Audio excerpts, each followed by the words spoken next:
Hola, ¿cómo están? Bueno, hoy les armé un video para explicarles el examen neurológico. Yo junto con el video les voy a mandar esta hojita que lo que tiene es un orden propuesto, que es el orden que hace la neurología argentina, digamos. Sigue este orden y abajo de cada uno van a tener qué es lo que estamos evaluando, es decir, qué porción del sistema nervioso está siendo evaluada para cada una de estas etapas. En realidad lo que yo le estoy mandando no pretende ser una explicación del examen neurológico, sino lo que pretende ser es una forma de transmitirlo. Es decir, yo hago un examen neurológico en un paciente normal y esto debería ser lo que yo diga. Bien, debería decir que el paciente está alerta, que está orientado en persona, tiempo y espacio, que nomina, repite y comprende órdenes simples y complejas. Y así con todo el examen neurológico.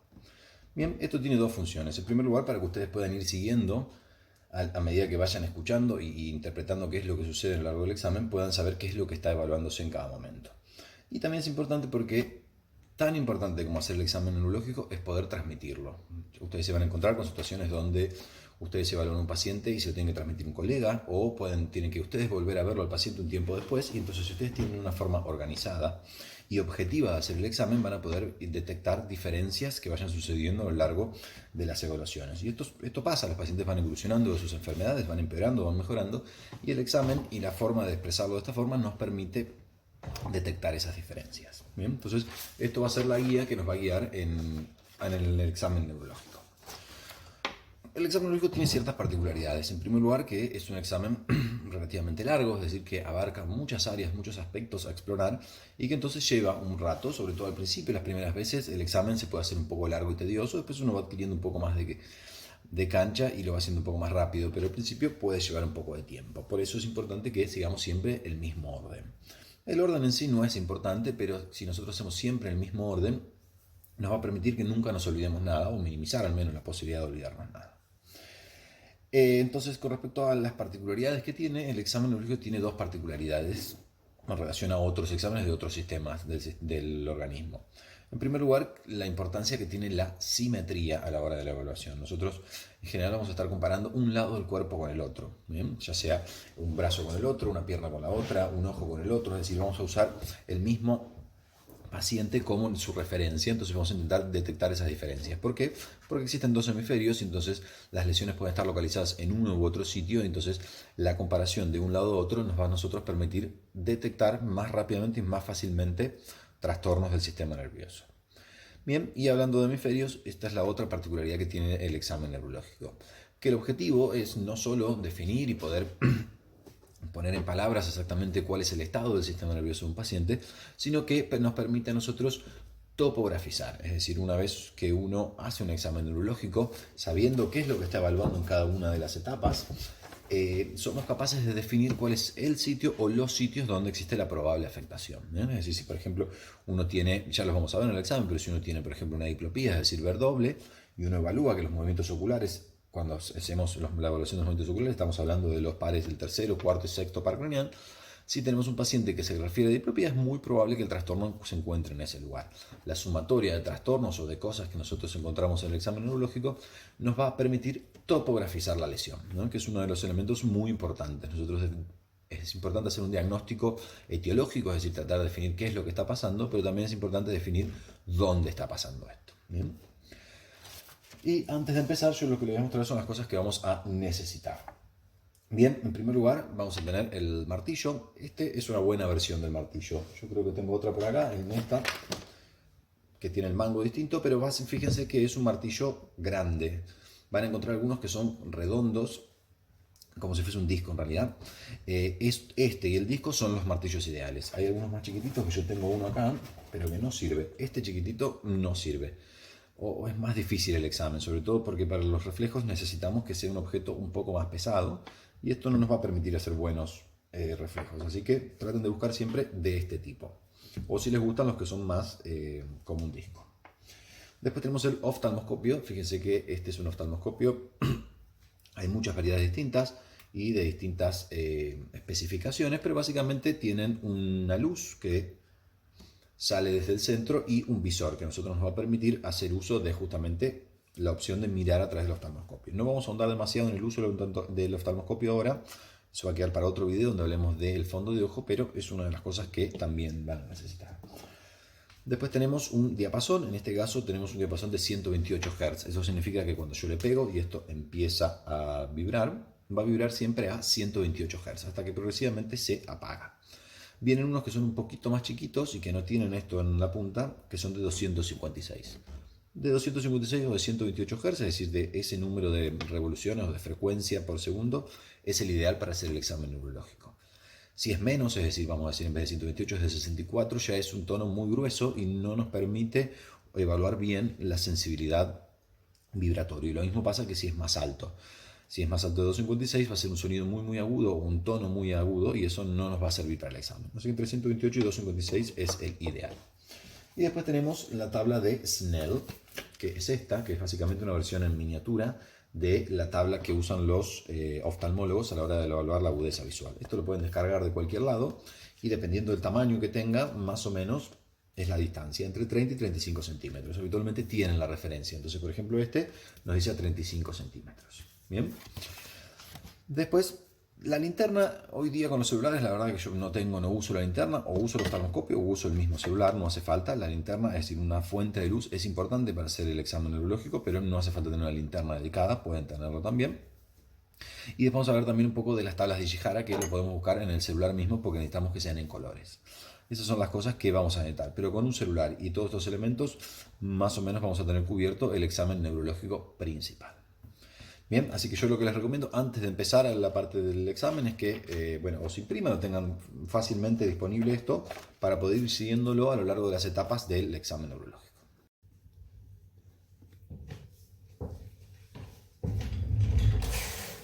Bueno, vamos a empezar con el examen. Recuerden tener la hoja que nos va a permitir a nosotros ir siguiendo todo el examen y qué representa cada una de las cosas. Bien, todo el material que ya lo estuvimos charlando, cuál es el mínimo material para hacer un examen neurológico. Y vamos a empezar. Me presento a Silvana, que es mi mujer, nos va a servir hoy de colaboradora. Y esto que estamos haciendo, es decir, de presentarnos, es algo que es muy importante. Uno frente a un paciente siempre tiene que presentarse si está con algún otro colega, es decir, presentarse a todos aquellos que estén haciendo el examen. Y sobre todo explicarle qué es lo que va a suceder. Entonces uno del paciente le va a decir, bueno, ¿cómo te va, Silvana? Yo soy Alejandro y te voy a hacer el examen neurológico. Bien, y esto recuérdenlo para todo el ejercicio de la medicina, que es muy importante. Bien, con respecto al orden del examen neurológico, en este caso nosotros tenemos un orden que es un orden propuesto. No hay un orden establecido, es decir, no es importante que haya un orden definido, sino que sea siempre el mismo. El que sea para uno y que de forma tal de que uno lo vaya repitiendo y que no se olvide ninguna de las partes y ninguno de los pasos. En este caso vamos a empezar con las funciones mentales superiores y recuerden que este examen, este video, apunta a un examen neurológico en un paciente que sea colaborador. Es decir, un paciente en el cual uno puede pedir determinadas tareas y el paciente las va a cumplir. Después vamos a ver en otro video el paciente en un examen no colaborador, por ejemplo, un paciente en coma. Lo primero que vamos a evaluar en un paciente son las funciones mentales superiores y lo primero que vamos a evaluar es la conciencia. Recuerden que la conciencia tiene dos componentes, el nivel de conciencia y el contenido de la conciencia. Es decir, eso habla de la principal función mental superior, es decir, la conciencia de ser conscientes de quiénes somos y dónde estamos. Lo primero que vamos a hacer es el nivel de conciencia. Respecto al nivel de conciencia vamos a encontrar múltiples términos bastante confusos. Por ejemplo, pueden encontrar comatosos, estuporosos, somnolientos. En general todos esos términos no son muy claros y no nos permiten a nosotros seguir e identificar cómo va evolucionando un paciente. Entonces vamos a hablar de el alerta. En el caso de Silvana está alerta, es decir, que tiene los ojos abiertos de forma espontánea. Y después vamos a tener otras tres categorías, que es en el caso de los pacientes que son alertables. Un paciente, por ejemplo, al que uno se acerca y está dormido y uno lo llama por su nombre y se despierta, es un paciente alertable verbal. Si con el simplemente llamarlo por su nombre no alcanza y le tenemos que hacer un estímulo doloroso, como por ejemplo el estímulo del lecho unguial, eso es una de las cosas que vamos a hacer. No hay que hacer pinchazos, no hay que hacer tampoco una maniobra sobre el esternón, con simplemente apretar el lecho unguial es un estímulo doloroso que vamos a utilizar a lo largo del examen neurológico. Y en ese caso, si el paciente se despierta, es un paciente que está alertable al estímulo doloroso. Y por último va a estar el paciente que no se despierta, es un paciente no alertable. Es decir, que a nivel de conciencia lo vamos a definir en alerta, alertable verbal, alertable doloroso o no alertable. ¿Bien? En el caso de Silvana ya está alerta y vamos a pasar al segundo componente de la conciencia, que es el contenido. Es decir, lo que vamos a evaluar es la orientación. Entonces, para eso le vamos a preguntar, Silvana, ¿te acordás qué día es hoy? Sí, lunes. Lunes, muy bien. ¿Y el día de la fecha? 4. ¿4 de qué mes? De mayo ¿De qué del año? 2020. Muy bien. ¿Y vos cuántos años tenés? 32. Muy bien. ¿Sabes dónde estás ahora? Sí, en mi casa en magro. Muy bien, perfecto. Entonces ahí nosotros vamos a tener la orientación en persona, en tiempo y en espacio. En este caso, como tenemos en el modelo que yo les dejé, vamos a encontrar que un paciente que tiene un examen neurológico normal va a estar orientado en persona, tiempo y espacio. Habitualmente la persona es lo último que se pierde de la orientación, así que muchas veces en pacientes que tienen alguna alteración del estado de la conciencia, vamos a hablar, por ejemplo, de que está orientado en persona y desorientado en tiempo y espacio. Uno puede hacer un poco más de fineza y definir, por ejemplo, que está orientado parcialmente en tiempo. Hay pacientes que no son capaces de decirnos qué día de la semana es o qué mes estamos, pero no el día puntual. Y lo mismo para el espacio, es decir, son capaces de decirnos que están en un hospital, pero no en cuál. Entonces, ahí podemos decir que un paciente está orientado parcialmente en tiempo o espacio. También en persona, pero es lo más atípico. Bien, entonces hasta ahí ya evaluamos con estas dos primeras medidas, evaluamos el nivel y el contenido de la conciencia. Y ahora vamos a pasar a la otra función mental superior, que es el lenguaje. Funciones mentales superiores hay varias, vamos a ver que los vamos a ir evaluando a lo largo del examen neurológico, pero el lenguaje, la particularidad que tiene es que abarca un gran número de áreas corticales, es decir, que si nosotros evaluamos el lenguaje nos aseguramos de que tenemos una gran extensión de corteza evaluada. Tenemos el área frontal, a través del área de Broca, tenemos las áreas de asociación, y después tenemos el área de Wernicke que está a nivel del lóbulo temporal. Es decir, nos aseguramos cubrir una gran área cortical a la hora de evaluar el lenguaje y por eso es la función mental superior que vamos a elegir evaluar. Fíjense que yo les puse en un paciente que está con un examen neurológico normal, uno debería contarlo al examen diciendo que el paciente nomina, repite y comprende órdenes simples y complejas. Bien, entonces vamos a ir evaluando cada una de las cosas. La nominación básicamente es pedirle al paciente que repita cosas o que reconozca cosas, para lo cual le vamos a mostrar determinadas cosas. Bien, ¿qué es esto, Silvana? Reloj. Muy bien, ¿y esto que tengo acá? Una billetera. Otra cosa, yo a veces me hago las partes de mi cuerpo. ¿Qué me estoy tocando? La nariz. Ahora, La oreja. ¿qué tengo puesto? Una camisa. Bien, entonces yo le pregunté 5 cosas y ella fue capaz de nominar las 5 cosas, entonces uno podría decir que nomina 5 en 5. Podría hacerlo un poco más, hay trastornos que son sutiles, entonces uno evalúa 10 objetos y el paciente puede, por ejemplo, nominar 8 en 10, 7 en 10. Y esto es importante porque a medida que el paciente vaya evolucionando su enfermedad, uno puede ir determinando y tener un nivel objetivo de cuál es el trastorno que tiene. La nominación evalúa sobre todo en la porción ejecutora del lenguaje, que es el área de Broca. Después vamos a pasar a la repetición. Le vamos a pedir al paciente, Silvana, por favor, repetí conmigo. El flan tiene frutillas y frambuesas. El flan tiene frutillas y frambuesas. Bien, perfecto. El flan tiene frutillas y frambuesas es la versión de la neurología argentina de la repetición. Los españoles dicen, no todos, pero en general, no se le pueden enseñar trucos nuevos a un perro viejo, pero más allá de cuál frase que usemos, habitualmente es la misma y uno la repite, la particularidad que tiene, fíjense que tanto la del perro como el flan tiene frutillas y frambuesas, tiene el sentido de que no tiene mucho sentido, es decir, que el paciente tiene que repetirlo sin intentar definir o intentar entender el concepto, y sobre todo es bastante difícil de pronunciar.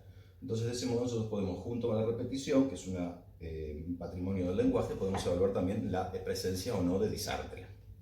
Entonces, en este caso, cuando uno dice el flan tiene frutillas y frambuesas, si el paciente tiene una disartria sutil, uno lo puede encontrar. A mí también a veces me gusta, que esta es la versión más local, Ferrocarril General Roca. Es decir, un paciente que está hablando y uno sospecha que puede tener una disartria, le puede decir pedir que repita Ferrocarril General Roca, entonces ahí vamos a poder hacer más sensible el examen.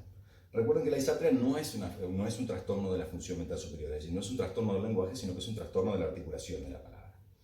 Yo les voy a mandar material sobre los trastornos del lenguaje, que es todo un capítulo aparte, pero por ahora eso es lo importante que ustedes tienen que conocer. Y después seguimos con la última función del lenguaje, que es la comprensión, que habla del lóbulo temporal del área de Wernicke. Vamos a hacer comprensión de órdenes simples y complejas, que habitualmente lo podemos hacer como 3 comandos en conjuntos. Entonces, Silvana, ¿me das la mano? Bien, entonces esta es la primera orden simple. La paciente fue capaz de darme la mano. Y después, yo lo que hago habitualmente es con la mano sujeta, le pido con esta mano, tocate la panza, la punta de la nariz y después señala el techo. Con la panza, con la nariz, techo. El techo, muy bien. Entonces se le dieron 3 comandos simples y el paciente fue capaz, Silvana en este caso, fue capaz de hacerlo los 3 juntos. Entonces uno puede decir, si se olvida, hay veces que se olvidan algunas de las órdenes, uno puede decir que el paciente responde a órdenes simples y complejas, 2 de 3 o 1 de 3. 1 de 3 igual es una orden simple, así que podría ser 2 de 3. Es decir, parecen sutilezas, pero a la hora de que uno va siguiendo un examen en la evolución de su enfermedad, son estas pequeñas cosas lo que a uno le permiten ir definiendo pequeños cambios en la evolución. Bien, entonces con esto tenemos cubierto lo que son algunas de las funciones mentales superiores que vamos a evaluar. Después vamos a pasar a los pares craneales. Hasta acá sigue un sentido céfalo-caudal el examen, es decir, empezamos evaluando la corteza y ahora bajamos hacia el tronco encefálico, que es donde están los pares craneales. La verdad que el primer par craneal yo ni siquiera lo incorporé, que es el par olfatorio, no lo evaluamos en condiciones normales. Existen formas de evaluarlo, existen kits con olores que uno puede hacer, pero básicamente es eso, es decir, la evaluación del primer par craneal involucra el reconocimiento de objetos a través del olfato, que vamos a ver que eso es un tipo de gnosia, es decir, la capacidad de reconocer cosas. Habitualmente es un síntoma, es decir, el paciente lo refiere, por lo cual nunca lo evaluamos. Después si pasamos al segundo par craneal, que es el nervio óptico, y este sí es un par que evaluamos mucho porque tiene muchas funciones. Fíjense como yo les puse acá, el segundo par craneal involucra 4 cosas que vamos a evaluar. En primer lugar, la agudeza visual, la campimetría, es decir, evaluar los campos visuales, la colorimetría, es decir, la visión en colores, y por último el fondo de ojo. El fondo de ojo tiene la particularidad de que nos permite, es la única maniobra semiológica que nos permite ver el sistema nervioso central de forma directa, porque podemos ver el nervio óptico en la papila y entonces podemos tener una visión directa desde el sistema nervioso central. Para evaluar la agudeza visual vamos a hacer uso de la tablita de Snell, que básicamente es una tablita que nos da una lista de letras o números, incluso hay algunos que son símbolos, justamente para los pacientes que no saben leer o escribir. Y nosotros lo que vamos a hacer son 10 líneas y lo vamos a definir en 0 a 10. Un paciente que no ve absolutamente nada tiene una agudeza visual de 0 en 10, y un paciente que ve absolutamente todas las líneas, 10 en 10. Por lo cual, lo que yo recomiendo para hacerlo más rápido y sencillo es empezar desde la más chiquita. Si el paciente puede ver la más pequeña de todas, tiene 10 en 10 y listo, y no hace falta ir avanzando sobre todas. Bien, vamos a hacerlo de forma monocular. Entonces pido, Silvana, que te tapes con la mano derecha el ojo derecho, vamos a evaluar el ojo izquierdo. Bien, ¿cuáles son los numeritos que ves? Hay que ponerlo a 30 centímetros del paciente y pedirle que nos diga qué es lo que ve. ¿Lo ves? ¿El más chiquito de todos? El más chiquito de todos, sí. Bueno. 6, 3 y 4, no termina de ver. Bien, ¿el de arriba? Sí, el de arriba sí. 6, 2, 8, 7, 3, 9. Bien, entonces en este caso del ojo izquierdo Silvana tiene una agudeza visual de 9 en 10. Y ahora repetimos lo mismo del otro lado. Yo lo que les recomiendo es ahora usar la tablita de los números o de los símbolos, de modo tal que el paciente no lo recuerde. Bien, entonces ahora si yo te pido esto, ¿qué es? 2, 9, 9, no estoy seguro. Bien, el de arriba, ¿esto? No, esta es la que tengo. Ok. Esta es que tengo secuela. Ahí está arriba. Sí, 0XX. Bien, entonces en el ojo derecho ve un poquito peor y ve en 7 en 10. ¿Bien? Entonces de esa forma nosotros hicimos una evaluación de la agudeza visual. Es una agudeza visual de guardia o de emergencia de alguna forma. Obviamente hay formas mucho más complejas y sutiles de hacer la evaluación, que eso es más bien patrimonio de los oftalmólogos. Nosotros con eso nos conformamos. Después vamos a evaluar los campos visuales. Para eso vamos a hacer lo mismo que antes, es decir, vamos a hacer una evaluación monocular y en este caso nos vamos a usar a nosotros como referencia. Entonces vamos a hacer lo que se llama una campimetría por confrontación. Entonces lo que vamos a pedir es de nuevo, tapate con la mano derecha el ojo derecho y vamos a evaluar el ojo izquierdo. Entonces yo lo que voy a hacer lo mismo, me voy a tapar y a mitad de distancia le voy a pedir, mírame siempre la punta de la nariz, le pido, ¿ves mi mano? Sí. Muy bien, acá abajo, Sí. acá arriba, Sí. de este lado, Sí. bien, ahora cambiemos. Acá. Yo acá la mano la estoy viendo, es decir, que si yo la veo, yo soy la referencia, la paciente también debería verlo. ¿La ves? Sí. Acá abajo, Sí. acá arriba, Sí. de este lado, Sí. bien, de esta parte. Antes hicimos una evaluación campimétrica monocular, es decir, hicimos un ojo después del otro. Lo que vamos a hacer también es un estímulo bilateral. Mirame acá, la punta de la nariz, ¿qué mano muevo? Las dos. Ahora, La de este lado. ahora. De este lado derecha. Bien, perfecto. En este caso no estamos evaluando la función puntualmente del segundo par, porque ya sabemos que el segundo par está preservado en ella. Lo que estamos evaluando es la presencia de agnosia visual, o lo que también se conoce como una negligencia o un neglect. Es decir, cuando el paciente tiene indemne su vía, es decir, la vía, en este caso visual, funciona perfectamente, pero elige ignorar una porción. Y eso puede suceder muchas veces cuando hay trastornos, sobre todo, o lesiones a nivel de la corteza, las cortezas que integran toda la información. Entonces el paciente ve perfectamente, pero cuando el estímulo es bilateral, uno de los dos lo ignora. Esto puede ser tanto visual, puede ser sensitivo, como lo vamos a ver adelante, incluso puede ser, no es específicamente motor, pero sí en la percepción del déficit. Hay pacientes que no reconocen su propio déficit, es decir, que te dicen que están perfectos cuando claramente tienen un déficit. Todo eso son los trastornos o lo que se llama las agnosias, es decir, la otra función mental superior que vamos a evaluar en el examen. Ya evaluamos la atención a través de la conciencia, evaluamos el lenguaje y evaluamos la agnosia a medida que vayamos viendo cada una de las funciones sensitivas. Y ya evaluamos dos partes del segundo par. Ya vimos la agudeza visual y los campos visuales. Vamos a pasar a la visión en colores. Para la visión en colores yo les recomiendo hacerlo desde el celular. Vamos a hacer uso de la tabla de Ishihara, yo después se los voy a mandar. Básicamente son círculos con números adentro y de esa forma nosotros al paciente le podemos evaluar la visión en colores, que también lo vamos a hacer de forma monocular. Si lo van a tapete por un ojo, ¿qué número ves ahí? 8, perdón. Muy bien, ahora te pido que tapes el otro. ¿Qué número ves ahí?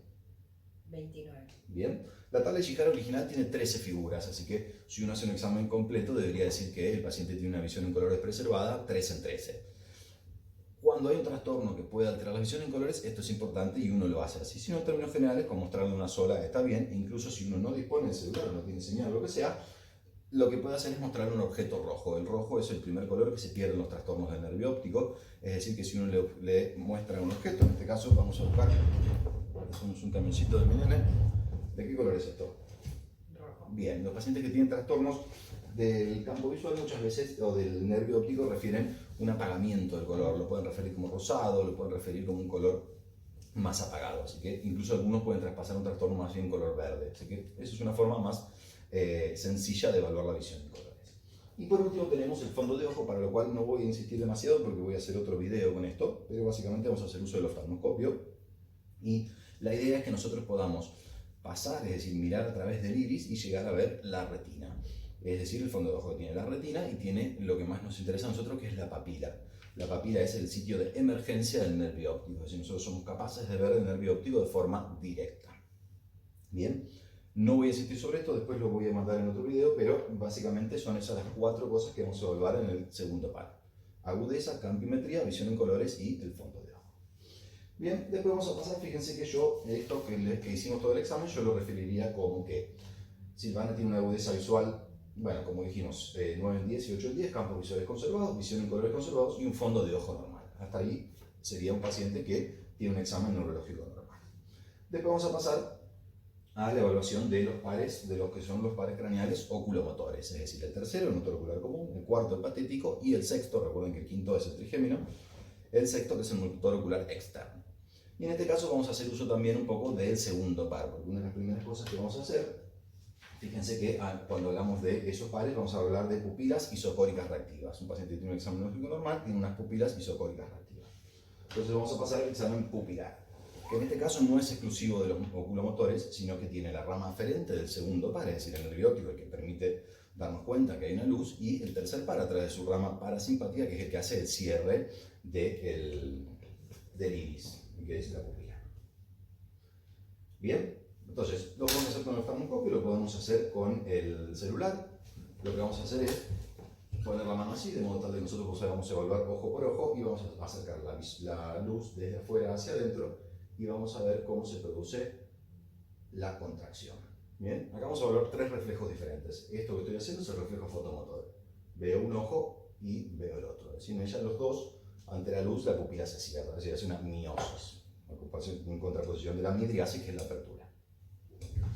Entonces, el reflejo fotomotor, ojo por ojo, y vamos a hacer lo que se llama reflejo consensual. Es decir, yo voy a estimular, en este caso, el ojo izquierdo, y lo que voy a mirar es la pupila del ojo derecho. Existe un fascículo, que es el fascículo longitudinal medial, que lleva la información de un lado a otro. Es decir, que en condiciones normales, si la luz la percibimos primero del ojo izquierdo, también debería hacerse un cierre pupilar del ojo derecho, que en este caso también sucedió. Y por último tenemos otro reflejo también, que es el reflejo de convergencia. Seguimos el dedo todo el recorrido. Lo que vamos a hacer es pedirle que el paciente haga la convergencia de los ojos y coincidiendo con la convergencia va a haber un cierre, una miosis de la pupila. Entonces, esas son las 3 funciones que nosotros evaluamos de la pupila. En ese caso evaluamos el segundo par como la rama aferente del reflejo y el tercer par como la rama eferente. ¿Bien? Todavía nos quedan todos los movimientos, son los que llaman los movimientos oculares intrínsecos, que son los de la pupila, que son los de los músculos ciliares. Después vamos a ver los movimientos oculares extrínsecos. A mí me gusta hacerlo con el martillo porque es lo que habitualmente tengo a mano, pero lo podemos hacer con el dedo o con una lapicera. vamos a hacer lo que se llama la H, es decir, al paciente le vamos a pedir que siga sin mover la cabeza con los ojos el objeto que tenemos y vamos a hacer un movimiento en forma de H. Vamos a ir hacia los dos costados, fíjense esto como el parante de la H, y después hacemos hacia arriba, hacia abajo, hacia arriba y hacia abajo. Y después vamos a hacer lo mismo en la línea media. ¿Bien? Nos quedan como dos H pegadas. En este caso lo que le pedimos al paciente es primero que lo sigue, nosotros lo vamos a estar mirando, eso es una de las primeras referencias, pero hay veces que los trastornos de la convergencia son sutiles, entonces le pedimos al paciente que nos alerte si ve doble en algún momento. ¿Ves doble en algún momento, Silvana? No. Bien.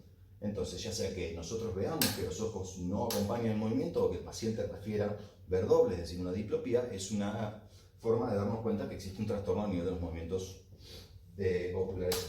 No voy a profundizar sobre cada uno de los músculos, sobre cada uno de los nervios involucrados, pero en condiciones normales, si un paciente tiene preservado hasta su sexto par, vamos a decir que tiene movimientos oculares conservados con pupilas isocóricas reactivas, que fue lo que volvemos a ver. Nos quedó el quinto par entre medio, que es el trigémino.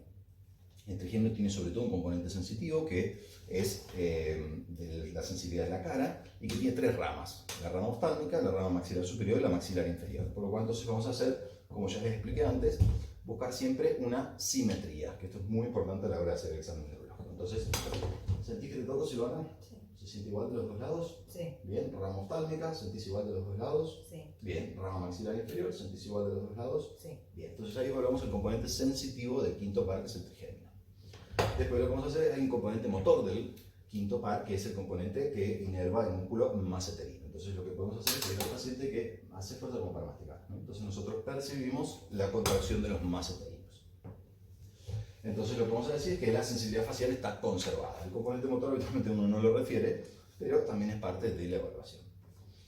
Bien, entonces acá ya vamos a empezar con lo que se llaman los pares bajos. Si ustedes recuerdan la anatomía, hasta el quinto par estamos teniendo mesencéfalo y la unión mesencéfalo-protuberancial. Todo lo que viene de abajo es protuberancia o directamente bulbo raquídeo, por eso a veces los ponemos con el rótulo de pares bajos, es decir, que son los más bajos en términos anatómicos. Bien, vamos a volver al séptimo par craneal, que es el par facial. Vamos a hacer un poco lo mismo que veníamos haciendo. Tiene dos grandes componentes: un componente superior, que es el que permite el cierre de palpebral, el cierre de los ojos, cerrar fuerte los ojos y vamos a intentar abrírselos. Bien. Y después tenemos el componente inferior, que es el que nos permite la sonrisa. Hacen así. Bien, entonces ahí lo que uno puede buscar es una asimetría en la sonrisa y pones un poco para adelante. Bien, y acá fíjense que también podemos ver, hay veces que los trastornos son sutiles, entonces uno lo que puede ver es una alteración a nivel del cuello. Bien, entonces de esa forma podemos evaluar el séptimo par. El séptimo par tiene otras ramas, por ejemplo, tiene una rama que tiene que ver con la audición, que es la rama del nervio cuerda del tímpano. Los pacientes que tienen trastornos en el séptimo par pueden referir trastornos auditivos y también lleva la sensibilidad gustativa del tercio anterior de la lengua, el séptimo par. En general esas cosas son más patrimonio del interrogatorio, es decir, el paciente nos va a referir un síntoma que nosotros los podamos identificar como un signo al examen neurológico. Pero si nosotros encontramos un paciente con un trastorno del séptimo, es importante preguntar eso: si escuchan distintos y si sienten distintos. Y otra cosa que también puede tener el paciente es que tenga disartria. Si bien específicamente el facial no participa en la articulación de la palabra, sí participa en la estructura facial y de la boca a la hora de hablar. Así que los trastornos también pueden aparecer trastornos del habla en el contexto de una lesión del séptimo par. Bien, entonces lo que vamos a decir es que los movimientos faciales están conservados en este caso, si el paciente está todo bien. Después tenemos el octavo par, que va a pasar un poquito lo mismo que pasaba con el primer par. Es decir, nosotros como neurólogos le vamos a dar un poco de más importancia a la rama vestibular. Si recuerdan, el octavo par craneal es el óculo vestibular, es decir, que tiene una rama auditiva y una rama vestibular, que es la que tiene que ver con el equilibrio. La rama auditiva, la verdad que en general nosotros no lo evaluamos demasiado. Existen una serie de pruebas, como son el Riné y el Weber, que es acá donde va a hacer su debut, ay, se me fue el nombre, del diapasón. ¿Bien? En este caso es un diapasón de 128. Entre 128 y 256, que es la frecuencia a la cual esto vibra, son los ideales para el examen neurológico.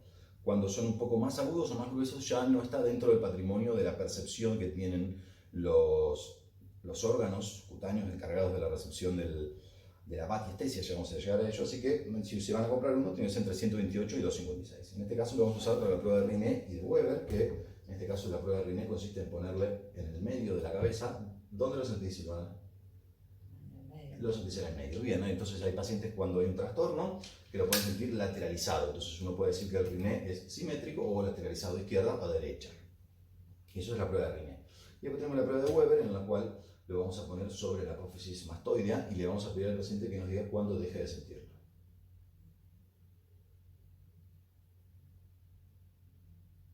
Ahí. Bien, ¿lo escuchás? Sí. Bien, entonces esto en condiciones normales está bien porque somos mejores en la vía auditiva que en la vía ósea. Entonces en una combinación entre el Weber y el Rinne nosotros vamos a poder definir más o menos cuál es el sitio de la lesión. Pero les recuerdo, esto es más patrimonio de los otorrinos, así que en términos generales mucho no lo evaluamos, pero sí evaluamos la rama vestibular del octavo par. Para mí la forma más sencilla de evaluarlo ahora en este contexto, solo evaluándolo de forma aislada, es lo que se llama la prueba del impulso cefálico. Lo que vamos a hacer es pedirle al paciente que nos mire la nariz mientras le sujetamos la cabeza, y acá es importante que seamos muy claros en las consignas. Vos si no tenés que dejar bien flojita la cabeza, yo lo que voy a hacer es que voy a hacer este movimiento pero un poco más rápido. Y te pido que siempre me mires la punta de la nariz. Vamos a empezar para este lado. ¿Bien? ¿Vamos? ¿Bien? Entonces de esa forma lo que nosotros hacemos es estimulamos el laberinto de los dos lados, pero en este caso hacia el lado izquierdo. Entonces, si los reflejos vestibulo-oculares funcionan bien, es decir, el vestíbulo transmite la información y lo lleva a los núcleos oculomotores, no debería perderse nunca la fijación. Es decir, el paciente debe ser capaz, ante ese impulso, de seguir siempre mirando en el mismo lugar. ¿Bien? Con eso más o menos vamos a hacer una evaluación del octavo par, después vamos a volver sobre esto más hacia el final del examen. Y después lo que podemos ver también obviamente es evaluar la presencia de nistagmos. Yo todas estas cosas, tanto como hablé al principio de los trastornos del lenguaje como las agnosias y los nistagmos, yo les voy a mandar material complementario. La idea no es profundizar sobre eso, sino sobre el examen, pero bueno, el nistagmo básicamente es un movimiento involuntario de los ojos que tiene una fase rápida y una fase lenta. Es decir, que nosotros deberíamos ser capaces en un paciente de mirarlo y reconocer si existe o no un nistagmo. Hay un montón de características que tienen los nistagmos y que también deberíamos ser capaces de reconocerlas y describirlas, pero no vamos a profundizar sobre eso. Lo que vamos a decir entonces es que tiene un Weber que no lateraliza y un Rinne negativo, lo cual habla de que no me confundí. La maniobra de Weber es la del medio y la de Rinne es la de la otra. Pero bueno, el concepto no importa, sino que es el concepto. Y después que el paciente no tenga nistagmo. Bien, y ahora sí vamos a pasar a los que son los verdaderos pares bajos, es decir, donde ya son tan bajos y están tan difíciles de acceder porque tienen que ver con todos los músculos de la laringe, de la faringe, entonces los vamos a evaluar en su conjunto. Una de las cosas que podemos hacer es pedirle al paciente que abra la boca y le miramos la parte, en primer lugar, la parte posterior, es decir, las fauces, y vemos que los pilares estén simétricos y después le pedimos que diga A. Cuando dice A se elevan de forma simétrica, gracias. Se elevan de forma simétrica, entonces nos habla de que existe una indemnidad de las vías tanto del noveno par como del décimo par, que es el neumogástrico y el glosofaringeo. Bien. Otra cosa que vamos a hablar es el reflejo nauseoso. El reflejo nauseoso, creo que tengo por acá una tablita de madera. Lo que vamos a hacer es básicamente estimularlo. La recomendación es abrir la boca. Es sobre la lengua, ir avanzando sobre la lengua hasta que el paciente tenga un reflejo nauseoso. Ahí está, bien. Entonces en este caso lo que evaluamos es un poco parecido a lo que hacemos en el segundo y el tercer par. Vamos a evaluar una porción aferente y una porción eferente. La porción aferente, es decir, el que recibe la sensibilidad, es patrimonio del glosofaringio, y es el nervio vago, el décimo par, es el que tiene el componente motor y el que va a producir específicamente el reflejo nauseoso. Bien. Después tenemos el onceavo par, que este es muy sencillo, que es... y antes de eso, otra de las cosas que podemos hacer es pedirle al paciente que trague. Es decir, que traiga un vaso de agua o que traiga su propia saliva. Tanto la fonación como la deglución están integradas por el noveno, el décimo y el doceavo par craneal. Entonces, si el paciente nos refiere que a la hora de tragar tiene tos, uno debería sospechar la existencia de un trastorno de los pares bajos. Tenemos el onceavo, que es el nervio espinal, que es muy sencillo, básicamente inerva los esternocleidomastoides. Entonces, lo que vamos a hacer es pedirle al paciente que eleve los hombros como diciendo que no. Entonces, nosotros hacemos un poquito de fuerza y percibimos, en este caso está muy bien. Y nos quedó por último el nervio 12, el hipogloso, que básicamente inerva la musculatura de la lengua. Entonces lo que vamos a hacer es pedirle, si van a sacar la lengua, moverla para un lado y para el otro. ¿Bien? Eso entonces es la forma que nosotros podemos evaluar el doceavo par craneal. Entonces, si seguimos con esto, como decir cómo nosotros debemos transmitir el examen, vamos a encontrar que cuando descubrimos los pares bajos, vamos a decir que los velos de la faringe son simétricos, que el reflejo nauseoso es positivo, que hace una elevación simétrica de los hombros y que moviliza la lengua. ¿Bien? Entonces ahora ya terminamos con la segunda parte del examen, que son los pares craneales. Después vamos a evaluar el tono muscular, que ahí ya empezamos a evaluar tanto la vía piramidal como la función del sistema extrapiramidal. Como les dije al principio, tanto el tono como la fuerza como la sensibilidad, como casi todo en el examen neurológico, lo vamos a hacer siempre por comparación lado contra lado. Lo que podemos hacer es evaluar en primer lugar el tono muscular axial, es decir, del cuello. Deja bien flojita la cabeza, yo te lo muevo. Esto en condiciones normales, si el paciente no refiere un trastorno meningio, lo podemos hacer así. Si no lo hacemos acostado, básicamente lo que buscamos es rigidez de nuca, es rigidez axial. Y después si vamos a buscar el tono apendicular, permiso, lo que vamos a hacer es ir desde distal hacia proximal, entonces vamos a ir viendo articulación por articulación. En este caso vamos a ver la muñeca, la movemos de un lado al otro, después tomamos el codo y hacemos codo, y por último hacemos el hombro, lo hacemos todos en conjunto. Y lo mismo hacemos con el otro lado, y vamos comparando. Bien, hay muchos trastornos del tono, básicamente tenemos la espasticidad, tenemos la rigidez, que son patrimonio de diferentes patologías. Les voy a mandar material también, no hace falta que ahora lo repasemos, pero básicamente hacemos en miembros superiores es así, la evaluación del tono, y en miembros inferiores lo mismo. Permiso, Joan. Evaluamos a nivel del tobillo y de la rodilla, y hacemos lo mismo del otro lado. Una particularidad que tienen los trastornos del tono, vamos a encontrar tanto la espasticidad como en la rueda dentada, vamos a tener un trastorno a la hora de que se afloje ese aumento del tono, la hipertonía. En el caso de una espasticidad, lo que nosotros va a suceder es que vamos a hacer fuerza, fuerza, fuerza, y en un momento se va a vencer y entonces se va a soltar. Eso es lo que se llama el signo de la navaja, que habla de espasticidad. Y después tenemos en los trastornos extrapiramidales, tenemos la rigidez en rueda dentada, donde el paciente va a ir haciendo como saltos a la hora de la evaluación del tono. Entonces ahí podremos describir el signo de la rueda dentada, que nos habla de trastornos de la vía extrapiramidal. Bien, entonces el tono, vamos a decir que tiene tono conservado sin rigidez de nuca. Después vamos a pasar al cuarto, que es la fuerza. La fuerza la vamos a evaluar en términos generales con las maniobras de Mingazzini y Barré, y en términos mucho más específicos y por grupos musculares con las maniobras de Kendall. Kendall no lo vamos a ver ahora, lo pueden leer, yo se los voy a mandar, pero sí vamos a ver Mingazzini y Barré. Mingazzini es en miembros superiores, le vamos a pedir, si van a poner las manos así para adelante, como si estuviese sujetando una bandeja, ojos cerrados, y lo que vamos a hacer es vamos a evaluar si el paciente queda con los dos brazos a la misma altura. En este caso está normal, entonces lo que vamos a hacer es sensibilizar un poco el examen. Te pido, Silvana, que lo levantes y que subas y bajes lo más rápido posible. Es decir, agotamos un poco, hacemos un poco de cansancio y te volvemos a pedir. Ahora sí, dejar ahí de nuevo, ojos cerrados, y volvemos a ver. ¿Ven? En este caso ella es normal, pero podemos encontrar diferentes alteraciones. Y vamos a ver, por ejemplo, que si el paciente inmediatamente cuando nosotros le pedimos prona, esto es lo primero que sucede, es decir, el primer signo de una debilidad motora es la pronación. Vamos a decir que el paciente, y lo único que hace es eso, el paciente tiene una paresia leve. Sí, prona y cae, pero todavía no toca el piso, es decir, la pierna, es decir, que puede sostenerlo en el aire, es una paresia moderada. Después tenemos cuando no lo puede levantar, pero puede hacer un movimiento, eso es una paresia severa. Y por último tenemos la plejía, que es cuando el paciente no puede hacer ningún tipo de movimiento. Y nos queda todavía una más, que es lo que se llama la paresia mínima, que es cuando uno en condiciones normales no aparece, pero cuando lo sensibiliza aparece, que habitualmente lo que aparece es una pronación. Entonces tenemos normal, paresia mínima, paresia leve, moderada, severa y plejía. Entonces fíjense, nosotros tenemos 5 categorías para evaluar la fuerza en un paciente. Y esto es importante, como les vengo diciendo todo el tiempo, porque nosotros vamos a evaluar a los pacientes a lo largo del tiempo. No nos interesa ver una foto, sino nos interesa ver cómo va evolucionando a lo largo del tiempo. Entonces si el paciente va mejorando, son cosas sutiles, pero que a nosotros nos permiten hacer un seguimiento. Y lo mismo vamos a hacer con la maniobra de Barré. A ver, la maniobra de Barré en condiciones normales hay que hacerla acostado, es decir, el paciente tiene que estar acostado, y lo que vamos a hacer es pedirle elevar los miembros en 90 grados. Se puede hacer sentado, levantar un poquito así la pierna, bien estirada, las dos.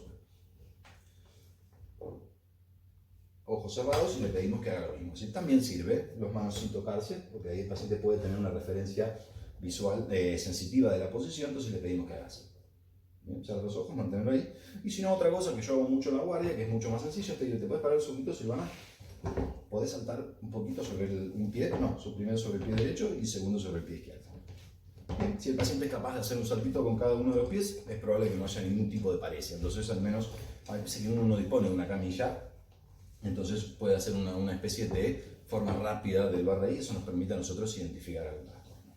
Hasta ahí evaluamos la fuerza. Entonces, lo que vamos a decir es que el paciente tiene las maniobras de Mingazzini y Barré conservado o fuerza conservada. Bien, dentro de la exploración de la fuerza vamos a explorar los reflejos. En este caso vamos a explorar los reflejos profundos de los osteotendinosos. Reflejos van a ver que hay muchos. Volvemos antes. Un lado contra el otro lado y siempre haciendo la comparación. ¿Por qué? Porque sobre todo los reflejos son cosas que van cambiando a lo largo de la vida. Los reflejos de un niño recién nacido, de un niño de 10 años, de un adulto joven o de una persona de 80 años no son iguales. Y no necesariamente eso habla de un trastorno patológico, sino de un cambio a lo largo de la vida. Pero lo que van a ser simétricos. Entonces nosotros lo que vamos a intentar buscar o definir son asimetrías en el examen de los reflejos. Yo habitualmente me gusta tomar 2 y 2, 2 arriba y 2 abajo. De esa forma tenemos una buena forma de hacerlo. Particularmente el primero es el reflejo del pectoral mayor. Lo que vamos a hacer es golpear justo en la inserción del pectoral sobre el hombro y lo que va a pasar es que el paciente va a hacer una pequeña flexión y una aducción del brazo. De este lado y del otro lado. Y después lo que vamos a hacer, a mí el otro que me gusta es el reflejo, el tricipital también me gusta. El tricipital lo podemos hacer así.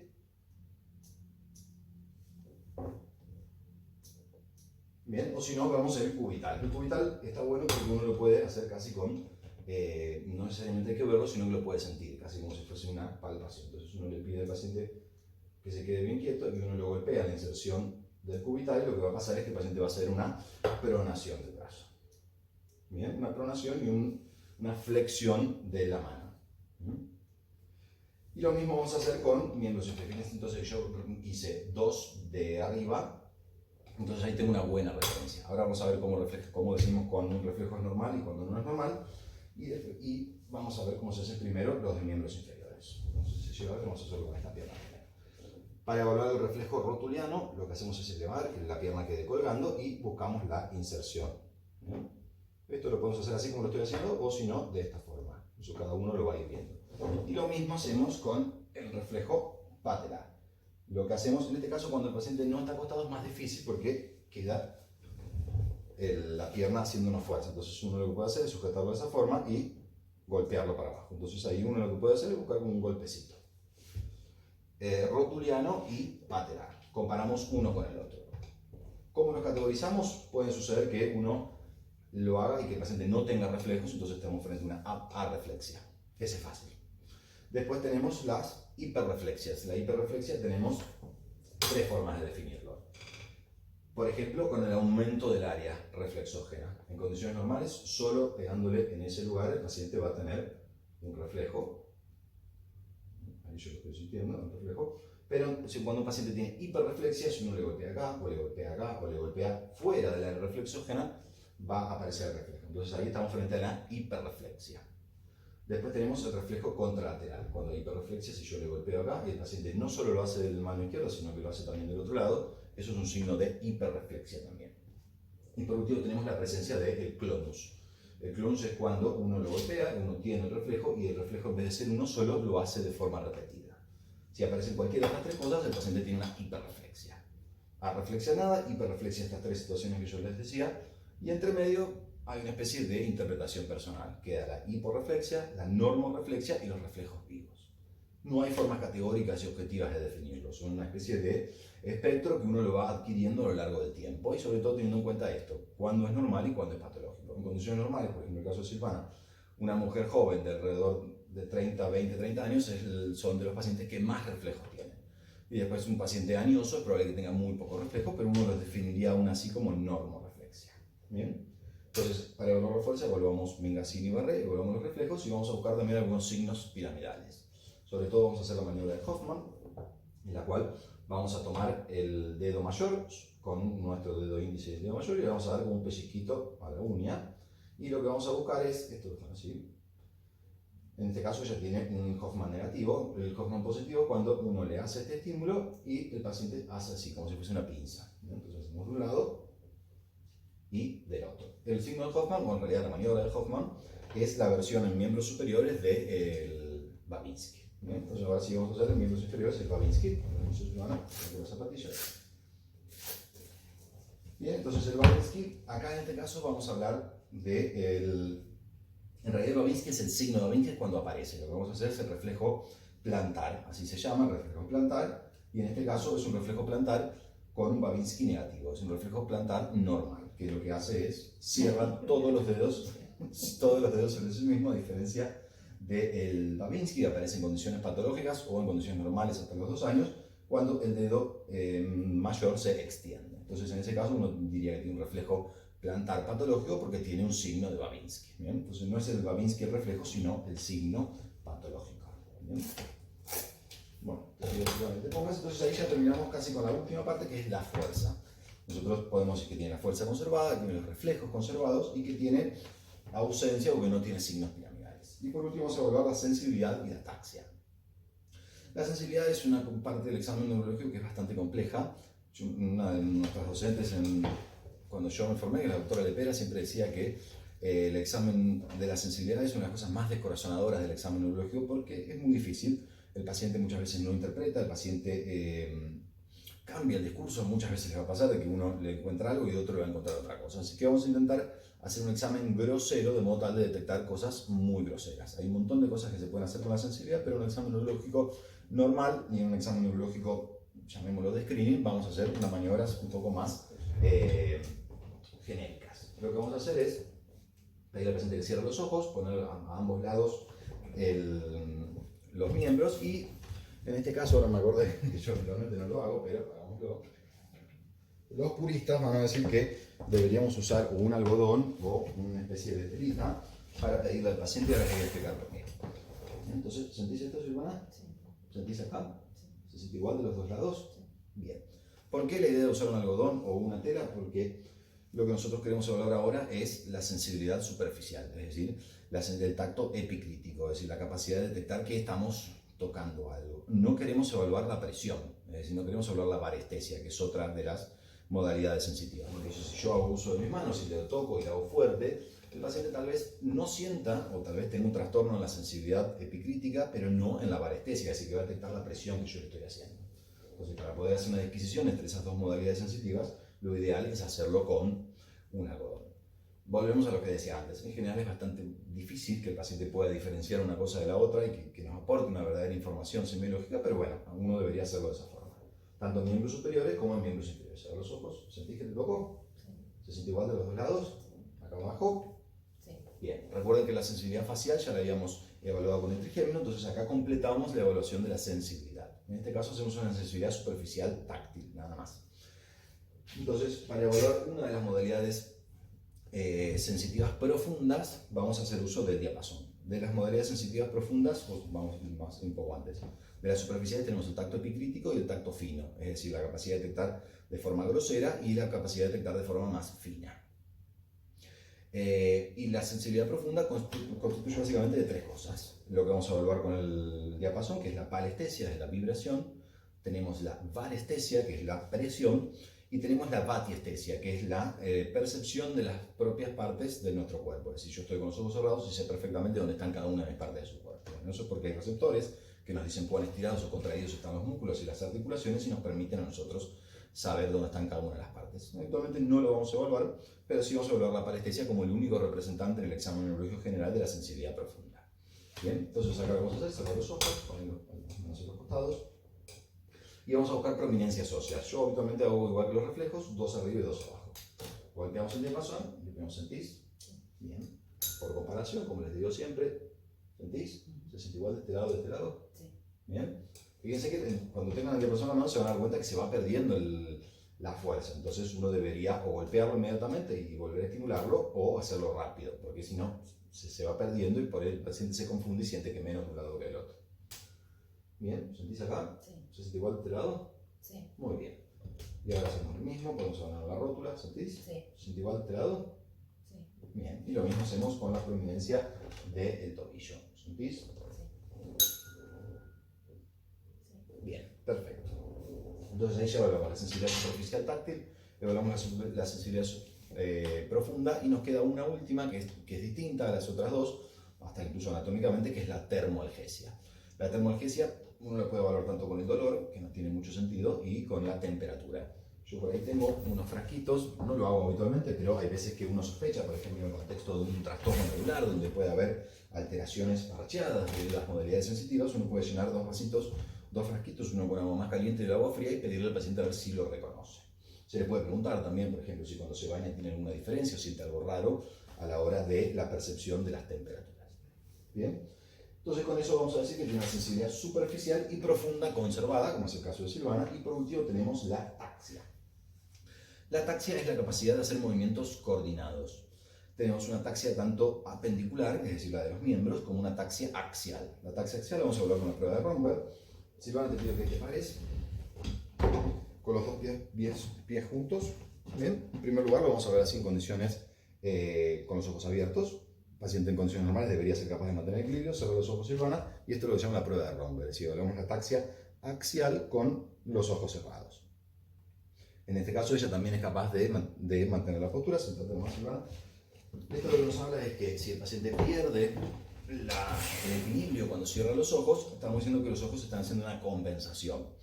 La ataxia básicamente se constituye de tres cosas. Una ataxia sensitiva, es decir, la información que nos dan nuestros receptores sensitivos de dónde estamos parados, dónde estamos pisando, qué posición están nuestras partes corporales. Una ataxia vestibular, es decir, la información que tenemos sobre los movimientos aportada por los canales semicirculares. Y una ataxia visual, es decir, la capacidad de ver y reconocer las distancias que existen entre cada una de las cosas. ¿Sí? Y después tenemos el cerebelo, que también forma una parte integral. Esto lo menciono porque la prueba de Romberg es positiva cuando el paciente al cerrar los ojos pierde el equilibrio. No necesariamente se tiene que caer, pero hay una clara diferencia con respecto al anterior. Eso significa que el trastorno es o vestibular o sensitivo y se está compensando en la vía visual. A diferencia de los trastornos cerebelosos, que tanto con los ojos abiertos como con los ojos cerrados van a estar iguales. Es decir, el paciente va a tener una ataxia porque no se va a poder manejar demasiado bien, pero no va a cambiar demasiado de los ojos. ¿Por qué? Porque el cerebelo está funcionando mal y eso no permite una compensación visual. ¿Bien? Pero básicamente con la prueba de Romberg nosotros observamos la ataxia axial. Entonces uno puede decir, como yo le puse acá, ataxia conservada con un Romberg negativo. Y por último, lo último que vamos a hacer es evaluar la ataxia apendicular. Para eso lo que vamos a hacer es pedirle, mira, con este dedo tócate la punta de la nariz y después mi dedo. Una vez más. Una vez más. Muy bien, ahora para la otra. Una más. Bien. Maniobras de estas hay varias. Esta es la que se llama la maniobra índice-índice. Después puedes hacer la maniobra que se llama índice-nariz. Pones las manos así para los dos costados. Tócate así, una punta y después la otra. Esta es la prueba índice-nariz y ahora te pido que hagas lo mismo pero con los ojos cerrados. Bien. Y acá pasa un poco lo mismo que con el Romberg. Es decir, si el paciente lo hace bien con los ojos abiertos es porque está haciendo uso de la información visual. En cambio, si el paciente lo hace mal cuando cierra los ojos, eso significa que hay un trastorno sensitivo. Es decir, la capacidad que tenemos nosotros de reconocer dónde están las partes del cuerpo no está funcionando bien, entonces ahí aparece lo que se llama la ataxia. Básicamente uno habla de una ataxia, en este caso de la dismetría. El paciente, el paciente que tiene un trastorno de ataxia lo que va a hacer es va a acercarse y cuando esté ahí va a empezar a buscarlo. ¿Bien? Entonces, lo que puede suceder es que se acerque o que se pase de largo. Entonces esto es lo que se llama la dismetría. El paciente se queda corto, o es un movimiento hipométrico, o se pasa de largo, es un movimiento hipermétrico. Pero con dismetría hablamos de eso. Entonces uno podría decir que ese paciente no es capaz de hacer eso, que tiene una dismetría, en este caso braquial derecha o braquial izquierda. Y por último hacemos lo mismo con las piernas. Básicamente con las piernas lo que hacemos, se los muestro yo, hay que hacerlo acostado, hay que pedirle al paciente que ponga el talón sobre la rodilla y que vaya todo por encima de la pierna. En condiciones normales deberíamos ser capaces de hacerlo. Un paciente que tiene una dismetría lo que va a empezar a hacer es esto, se va a caer de la pierna. Entonces ahí vamos a poder decir que tiene una dismetría crural. ¿Bien? Entonces ahí ya terminamos con el examen neurológico, al menos el pantallazo general, y decimos que el paciente tiene una ataxia conservada. No voy a andar ahora en los trastornos patológicos, es decir, cómo se describen cada una de esas cosas, eso se los voy a mandar, pero intenta hacer una especie de examen que es un modelo a seguir y que la particularidad que tiene, lo bueno que tiene para ustedes es que les permite ver cada una de las maniobras que está evaluando. Recuerden, como les dije al principio, que una de las funciones del examen neurológico es la topografización de las lesiones, es decir, que nosotros seamos capaces, después de hacer el examen, no solo de contarlo, no solo poder transmitirlo objetivamente, sino que también seamos capaces de hacer una hipótesis de la topografía de la lesión. Es decir, si nosotros tenemos un conjunto de cosas que están funcionando mal y sabemos qué evaluamos o qué porción del sistema nervioso evaluamos con cada una de esas cosas, podemos hipotetizar de dónde están los trastornos. Bien, bueno, muchas gracias.